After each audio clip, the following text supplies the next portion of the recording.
Sur la Syrie et puis sur le contrôle des renseignements, parce qu'on a beaucoup parlé des renseignements, mais il y a un problème en particulier en France sur le contrôle parlementaire, le contrôle démocratique du renseignement. En France, il y a une réforme qui est en cours de discussion, mais jusqu'ici, on peut le dire, les gens qui s'occupent du renseignement en France n'ont de compte à rendre à personne, ou à peu près. Alors, donc ça n'est pas normal. Je trouve que j'ai été des deux côtés de la barrière. J'ai été dans le monde du renseignement pendant 10 ans. Je suis parlementaire depuis quelques années, même si c'est parlementaire européen. C'est effectivement un sujet d'importance. La France est la seule grande démocratie qui ne dispose pas d'un arsenal parlementaire, en particulier de contrôle ou de supervision du renseignement. Je crois que c'est un vrai problème. Les torts sont partagés. Les services de renseignement n'ont pas très envie qu'on regarde de plus près ce qu'ils font. Ils autorisent un peu sur le plan financier et a posteriori sur certaines choses, mais c'est très limité. Mais la faute aussi aux parlementaires.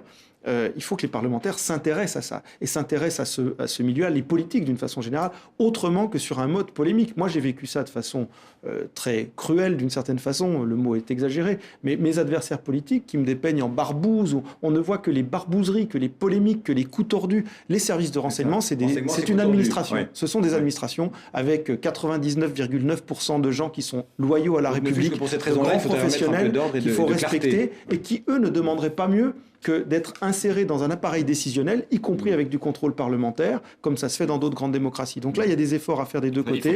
Je n'ai pas regardé de très près le dispositif qui est préconisé par M.